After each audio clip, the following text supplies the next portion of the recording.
சாந்தி sister, குஷியா இருக்கிறீங்களா? ஓம் சாந்தி அண்ணா, குஷியா இருக்கிறேன். இன்னைக்கு நம்ம ரொம்ப சுவாரஸ்யமான ஒரு விஷயம் பார்க்க போறோம். என்ன அப்படின்னா, நம்ம எல்லோருக்கும் தெரிஞ்ச ஒரு ரகசியம் என்ன அப்படின்னா, இந்த மதம் மாற்றம். முஸ்லிம் தலைவர்கள் சொல்லுவாங்க, மதம் மாறாத முஸ்லிம்னு ஒருத்தர் கிடையவே கிடையாது.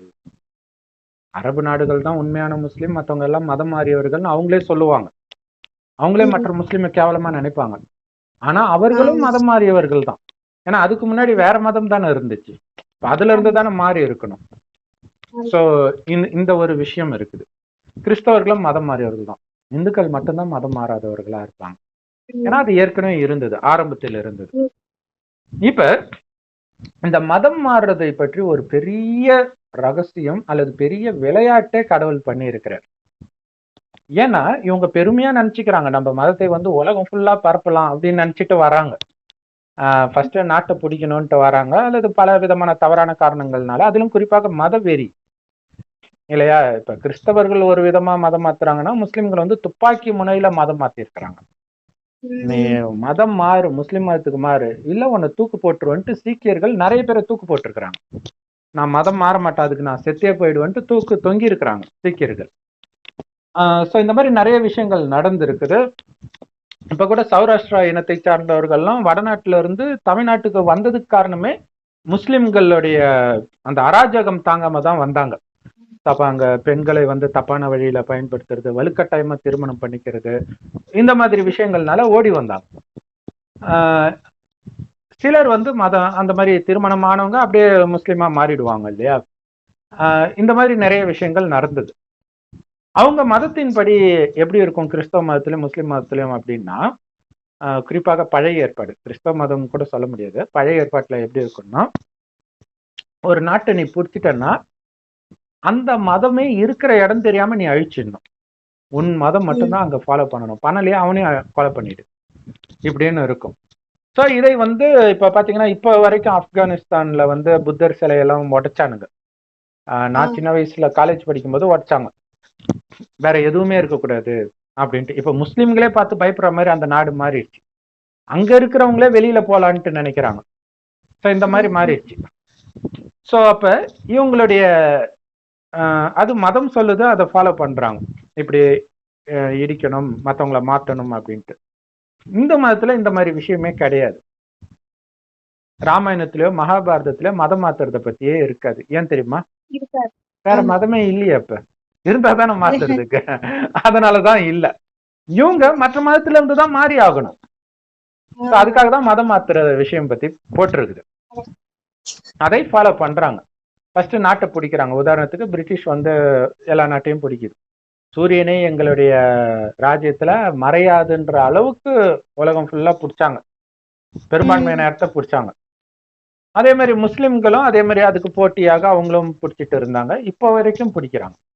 இப்போ வரைக்குமே பார்த்தீங்கன்னா ஆப்பிரிக்கால நிறைய நாடுகளை, நாங்க காலேஜ் படிக்கும் பொழுது ஒரு சகோதரி ஆப்பிரிக்கால இருந்து வந்தாங்க, ஓமன் நாட்டுல இருந்து, ஓமனா சூடானோ, அங்க இருந்து வந்தாங்க.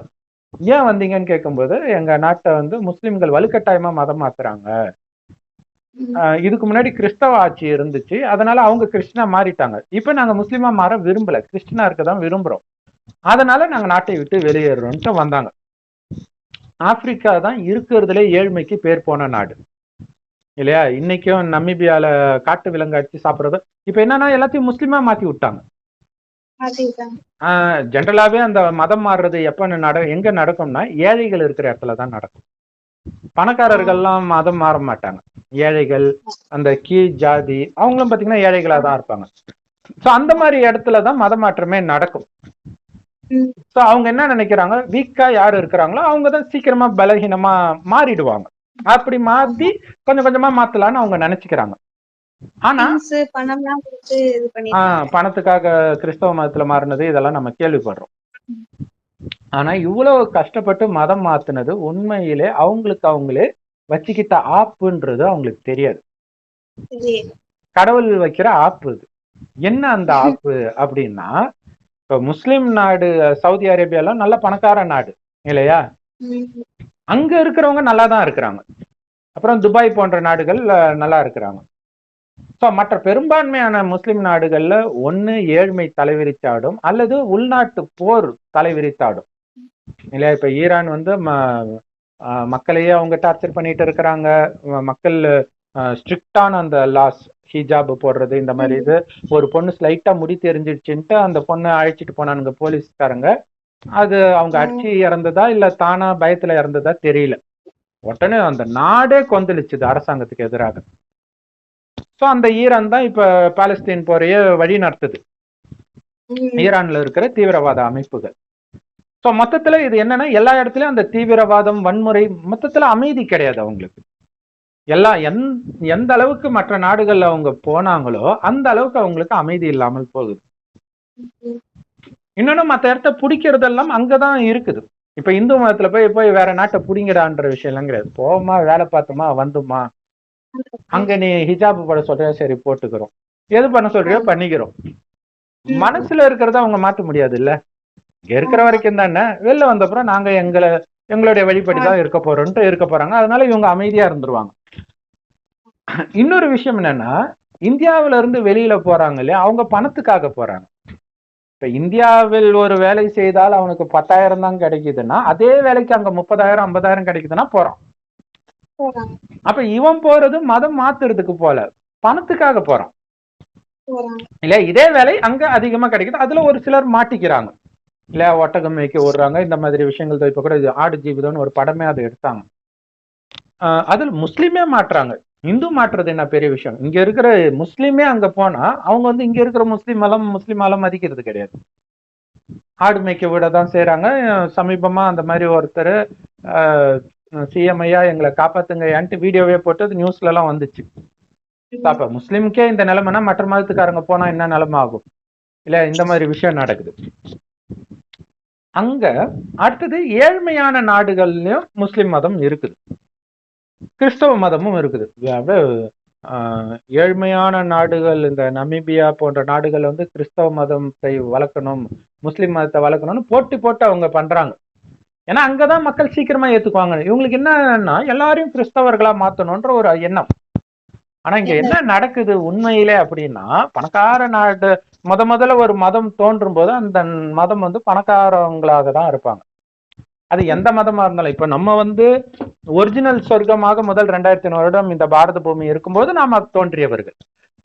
2500 வருஷம் சொர்க்கமா இருக்கும், அடுத்தது நரகமாகும் போது நம்ம இந்துக்கள்னு சொல்லிக்கிட்டோம். ஏன்னா தேவதைகளுக்கு காம கோபம் பற்று பேராசை அகங்காரம்னா என்னன்னே தெரியாது. அதுல விழுந்த உடனே நம்ம தர்மத்துக்கு பேரை கெடுக்க வேண்டான்ட்டு அப்ப இந்தியாவுடைய பேர் இந்துஸ்தான். இந்துஸ்தானில் வசிக்கிறவங்கன்ற அர்த்தத்துல இந்து, தமிழ்நாட்டுல வசிக்கிறவங்க தமிழர்கள். அது ஒண்ணும் மதம் கிடையாது. அந்த மாதிரி மாறிடுச்சு. ஆனா தேவதை தான் ஒரிஜினல் சொர்க்கம். காமம் கோபம் பற்று பேராசை அகங்காரம்னா என்னன்னே தெரியாது. மனிதர்களுக்கு மட்டும் இல்ல, விலங்குகளுக்கு கூட. அப்ப எப்படி குழந்தை பிறக்கும்னா, கணவனும் மனைவியும் நமக்கு ஒரு வாரிசு வேணும்னு நினைக்கும் பொழுது மனைவி கர்ப்பம் அடைவாளே தவிர காமம் சார்ந்த பார்வையோ தீண்டலோ எதுவுமே இருக்காது, எண்ணமே இருக்காது. அப்படின்னா என்னன்னே தெரியாது. அவ்வளவு பரிசுத்தமா இருந்த அந்த மனிதர்களை தான் இன்னைக்கு நம்ம கோயில் கட்டி கும்பிடுறோம் தெய்வங்கள். அப்படி இருந்தது வேற யாரும் இல்ல, நாம தான். இப்படி ஆகிட்டோம், மறுஜன்மம் எடுத்து அப்படின்னு கடவுள் கடைசி 100 வருடம் வந்து இந்த ஞானத்தை கொடுக்கிறார். 2100 வருஷம் நரகத்துலதான் மற்ற மதங்கள் எல்லாம் தோன்றுகிறது. சோ வெளியில தோன்றுது மற்ற மதங்கள். அது வந்து அந்த மதங்களுக்கு நல்லது. ஏன் நல்லதுன்னா, நாம அப்பதான் காமத்துல விழ ஆரம்பிக்கிறோம். அப்ப புதுசா வர ஆத்மா எப்பவுமே வந்து பணக்காரங்களா இருப்பாங்க, அழகா இருப்பாங்க. இவன் வேற காமத்துல விழுந்துட்டு இருக்கிறான். இந்த நேரம் அந்த புதுசா வர கிறிஸ்தவ ஆத்மாவோ இஸ்லாமிய ஆத்மாவோ ஒருவேளை இந்தியாவில தோன்றி இருந்துச்சுன்னா அவங்க நிலைமை என்ன ஆகும்? அதனாலதான் சேஃப்டியா நம்ம கிட்ட வந்து பாதுகாக்கிறதுக்கு தான் அவங்கள தனியா படைக்கிற வேற இடத்துல இருக்கிறாங்க. அப்ப அவங்க அந்த நேரம் அவங்களுக்கு அது சொர்க்கம் மாதிரி தான் இருக்கும் இல்ல. இப்பவுமே பாத்தீங்கன்னா அரபு நாடுகள்ல எண்ணெய் வளர்த்தனால அவங்க பெரிய சொர்க்க வாழ்க்கை வாழற மாதிரி தான் இருக்குது. ஆனா அது ஒரிஜினல் சொர்க்கம் கிடையாது இல்ல. ஒரிஜினல் சொர்க்கத்துக்கு முன்னாடி அது ஒண்ணும் கிடையாது. அப்ப அதே நேரத்தில் வந்து இந்த படை எடுத்து இந்தியா மற்ற நாடுகள் எல்லாம் பிடிக்கிறாங்க இல்லையா. இந்தியாவில இருந்து எல்லாத்தையும் கொள்ளையும் அடிச்சுட்டு போயாச்சு. ஒரு பக்கம் இருக்கிறதெல்லாம் சுரண்டிட்டு போறாங்க. அது காரணம் நம்ம காமத்தை விழும்போது அதை அனுபவிக்கிற தகுதியை இழந்துடுறோம். அதனாலதான் அது நடக்குது. அவன் பேராசையில வந்தா கூட நாம அனுபவிக்கிற தகுதியை இழந்துடுறோம். இன்னொரு விஷயம் என்னன்னா, இந்தியா தான் தாய்நாடு யாருக்கு? உலகத்துக்கே. ஏன்னா இங்க இருந்து தானே கொள்ளடிச்சிட்டு போறாங்க, தாய் வீட்டுல இருந்து தானே எடுத்துட்டு போக முடியும். அதனாலதான் கொள்ளடிச்சிட்டு போயிருக்கிறாங்க. அப்ப அங்க போயிடுறாங்க, இங்க இருக்கிறதையும் எடுத்துட்டு போயிடுறாங்க. அதோட போனா பரவாயில்ல, மதத்தை வேற மாத்திட்டு போயிட்டாங்க. இப்ப இங்க இருக்கிற ஒரு கிறிஸ்டினோ முஸ்லீமோ இருக்கிறாங்கன்னு வச்சுக்கோங்களேன், இங்க இருக்கிற ஏழையை தான் அவன் மாத்துவான் இல்லையா? இப்ப ஏழைக்கு பிறக்கிறவன் எப்படி இருப்பான்? அவனும் ஏழையா தான் இருப்பான் இல்லையா? அவனுக்கு என்ன சலுகை கொடுத்தாலும் ரொம்ப கம்மியானவர்கள் தான் மேல வருவாங்க, மற்றவர்கள் பார்த்தா கீழே தான் இருப்பாங்க. ஸோ இப்ப விபச்சார விடுதி இந்த மாதிரி இடங்கள்ல கூட போய் மதம் மாத்துவாங்க. ஸோ அப்ப விபச்சாரிக்கு பிறக்கிறவங்க மீண்டும் மீண்டும் விபச்சாரத்துல தான் விழுவாங்க. இப்ப ஒரு கிறிஸ்டினோ முஸ்லீமோ அந்த நாட்டுல ஒருத்தன் காமத்திலேயே மூழ்கி கிடக்குறான்னு வச்சுக்கோங்க. பணக்கார நாட்டுல முதல்ல பிறக்கிறவன் காமத்திலேயே மூழ்கி கிடக்குறான்னு வச்சுக்கோங்க, மனைவியோடவே இருக்கட்டும், அங்க நிறைய திருமணம் பண்ணலாம் இல்லையா?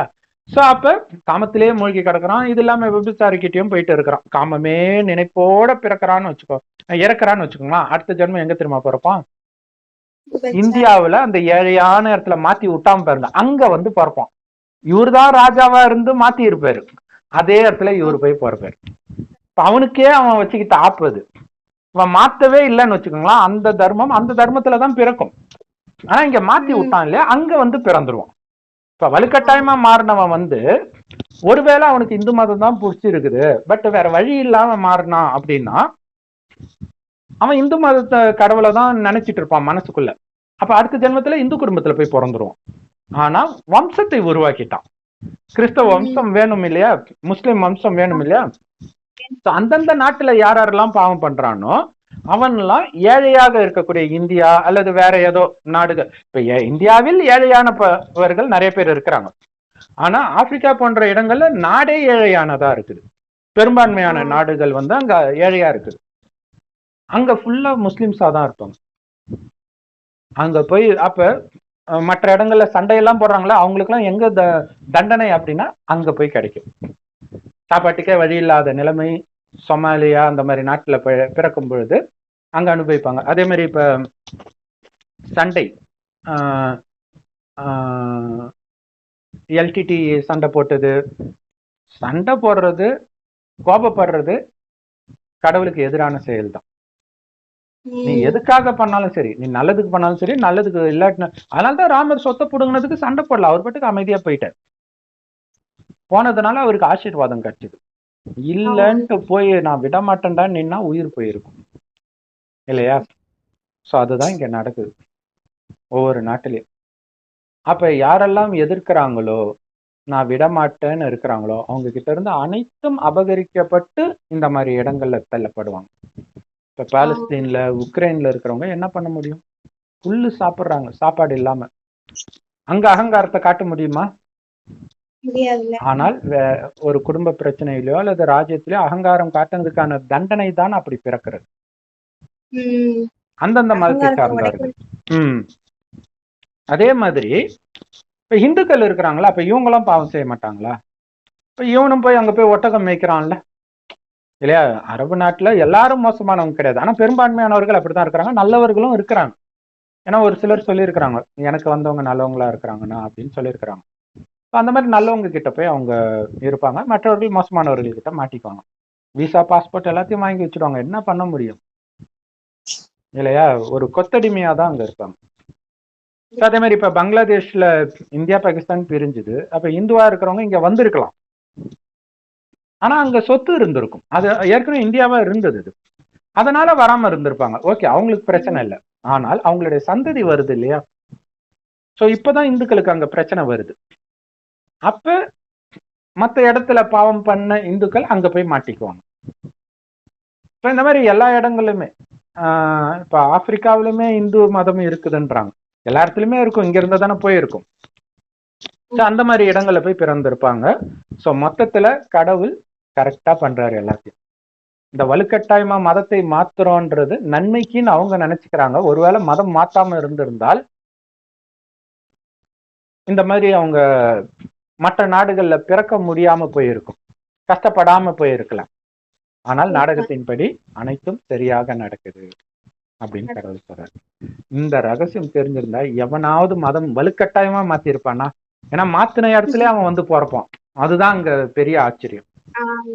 ஸோ இதுதான் ஷேர் பண்ணணும்னு நினச்சேன். ஸோ இறைவன் கொடுக்குற ஞானம் எல்லா பிரம்மகுமாரிகள் ராஜயோக தியான நிலையத்திலும் முற்றிலும் இலவசமாக கிடைக்குது. யூடியூப் வெப்சைட் தான் இருக்கு. அதோடைய லிங்க் இந்த வீடியோக்கு டிஸ்கிரிப்ஷனில் கொடுக்குறோம். அவசியம் பார்த்து பயன்பெறுங்க. ஓம் சாந்தி. தேங்க்ஸ் ஃபார் வாட்சிங். Thank you sister. ஓம் சாந்தி. ஓம் சாந்தி.